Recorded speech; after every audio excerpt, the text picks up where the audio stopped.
Thank you. Thanks to Stop the War for inviting me. I visited Libya twice over the past 6 months of the crisis. The first time I was on a peace mission, and the second time I was a correspondent for Press TV, and I also did some reporting for Russia Today. I left just after the so-called fall of Tripoli, and I was there during that horrendous week of the fighting in Tripoli. Dan's I think really well contextualized how the war in Libya is a war on Africa, but I'd just like to add something. Dan mentioned how NATO have been targeting the over 100,000 soldiers in Libya, but there were also thousands of ordinary men and women. There were a lot of women who volunteered since the beginning of the crisis to defend their country, and they were armed by the government. And during that week in Tripoli when the fighting began, I witnessed how ordinary men and women took up the weapons that they had been trained to use during that 6 months to defend their country. So I'm going to, as a journalist, I'm going to talk a little bit about the role of the media, and this has been an incredible media war. Dan alluded strongly to the criminalization of the Libyan government and Gaddafi. So the media said that thousands of people were about to be killed in Benghazi, but they never showed us any evidence. They said that 6,000 people had been killed by the government. Human rights organizations have confirmed that approximately 250 have died from both sides.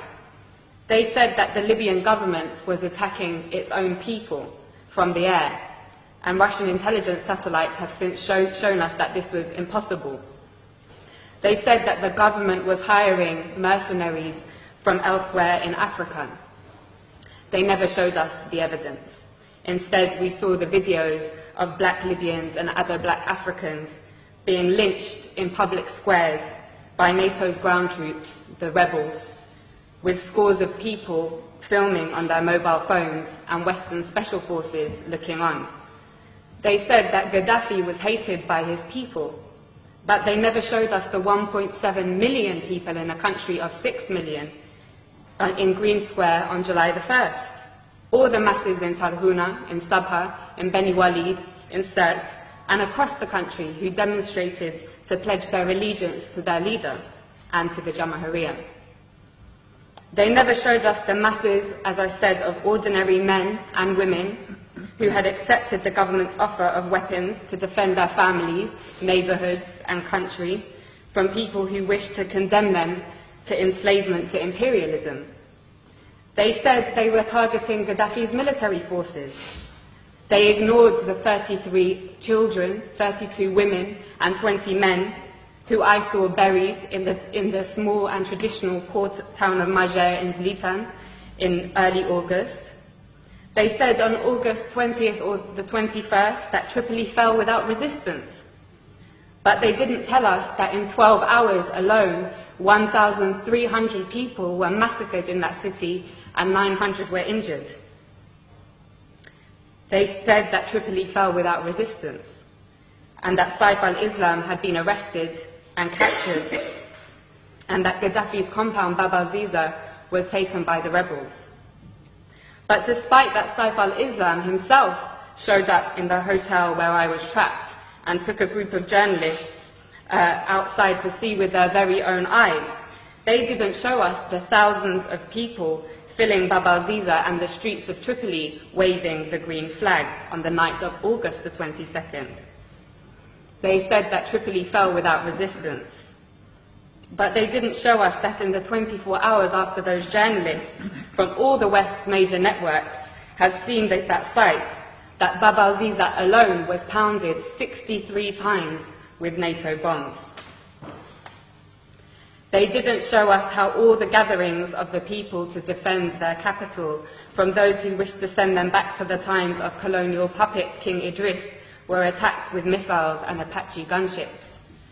They didn't show us how the brave people of Abu Slim, the poorest area in Tripoli, and the staunchest area of support for Gaddafi, resisted for 5 days until on August 24th, NATO attacked anything that moved and piles of bodies lined the streets. They told us that the country was liberated. 6 weeks later, the rebels have conceded that they won't be able to move their headquarters to the capital. And that the rebels have confirmed, I think it was today, that they won't be able to take Bani Walid, and Sirte also remains strong. So, Gaddafi, mass murderer, hated by his people so much that they would beg NATO to bomb their own country, hated so much that the capital city fell without resistance. Or NATO, mass murderer, killing the Libyan masses because they would die for their leader, just like in Tripoli. I know which one we have mountains of evidence for. In fact, there is so much evidence that even the Conservative Party's own mouthpiece, The Telegraph, has been unable to hide from it.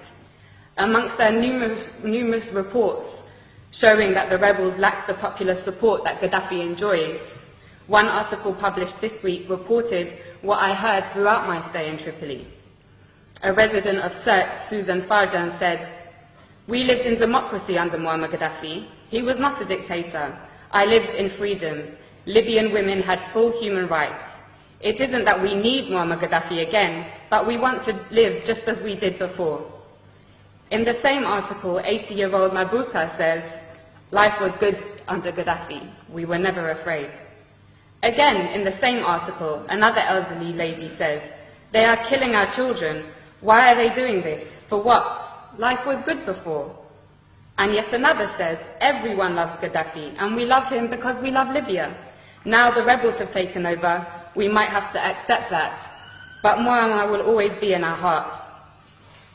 The spectacular U-turn of Al Jazeera, from being a somewhat critical voice of imperialism's wars of aggression in Iraq, Afghanistan, and Palestine, to being an open facilitator of the same aggression against Libya, Syria, and even now the progressive nations of Latin America, was perhaps the greatest propaganda trick I have seen in my lifetime.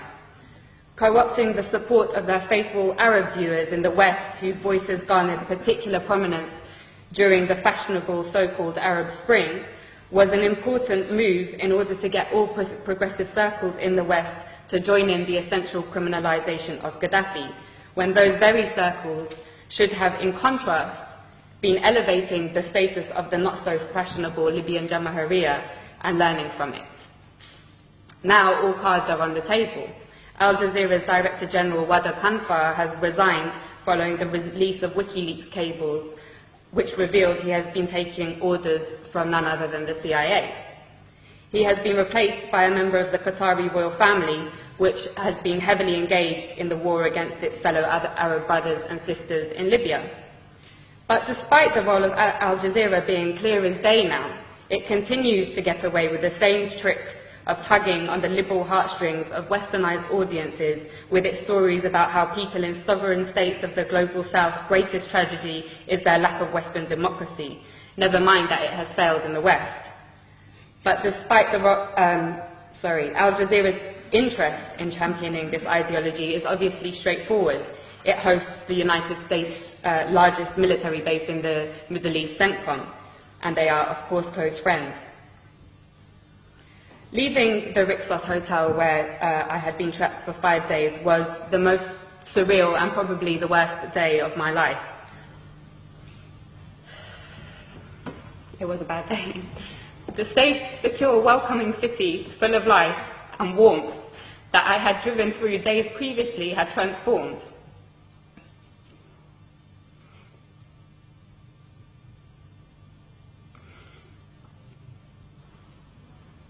It lay in ruins, and you could not look in any direction without seeing guns or heavy weaponry. Many people had gone into hiding, been killed, and thousands of others had fled. And the people that I knew who remained, who had been the very people who had helped me to learn about the glorious recent history of Gaddafi's Libya, were inevitably traumatized and in a complete state of shock. Libya reached the point, as Dan said, of having the highest standard of living in Africa, a high level of literacy, universal healthcare, and free university education, a high status for women, in society and the greatest degree of equality for the large black population in the whole of North Africa and the Middle East. Those 40 years of revolutionary achievements have now been reversed.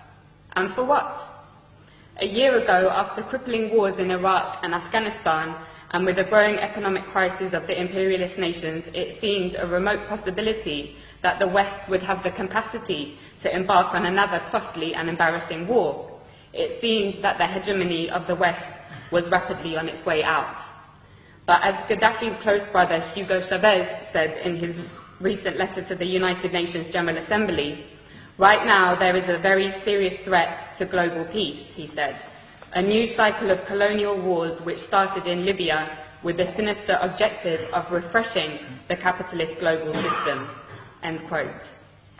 He knows that his country will be targeted in that cycle, with the very same model that they used against Libya and are now using against Syria. In the absence of an effective anti-imperialist media that can challenge and preempt the tricks of imperialism through its global media, it is the role of all progressive people to champion the sovereign states of the global south, who, like Libya and Syria, are a thorn in the side of the West. Otherwise, they will be picked off one by one to add fuel to the dying fire of imperialism.